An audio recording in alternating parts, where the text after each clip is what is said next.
you can see this kind of ghostly image where the pillars of the chair back are still visible.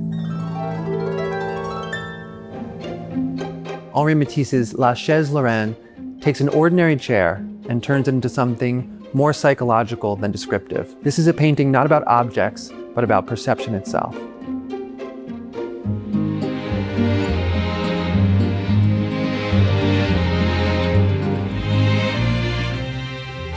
"1919 marks the end of this decade of complete rupture in the art world.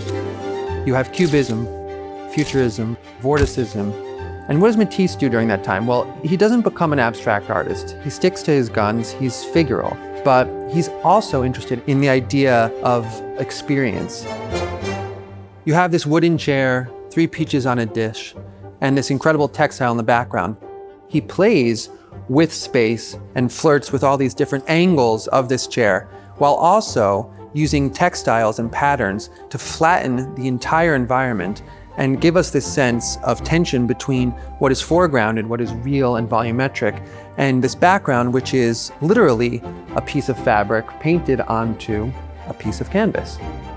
Textiles became an obsession for Matisse throughout his life and career. He famously built a working library of beautiful fabrics, patterns. This was actually a bolt of cloth that he found in Paris. This very bolt of fabric is something that recurs in Matisse's paintings, and you can see it in some of his most famous still lifes. What's really interesting to me is that you can see this kind of ghostly image where the pillars of the chair back are still visible. And this is like in the way that Picasso depicts multiple facets and angles of an object at the same time, Matisse is doing that too. Not only has Matisse altered the composition several times in order to show these different simultaneous perceptions, but he's chosen to leave visible his previous configuration. He's giving you this ghosted image of something that has this sense of motion.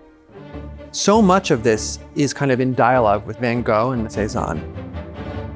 He's seen this critically important retrospective of Paul Cézanne in Paris. And he, like so many of his peers, kind of stops what they're doing and must confront Cézanne and all of his spatial accomplishments.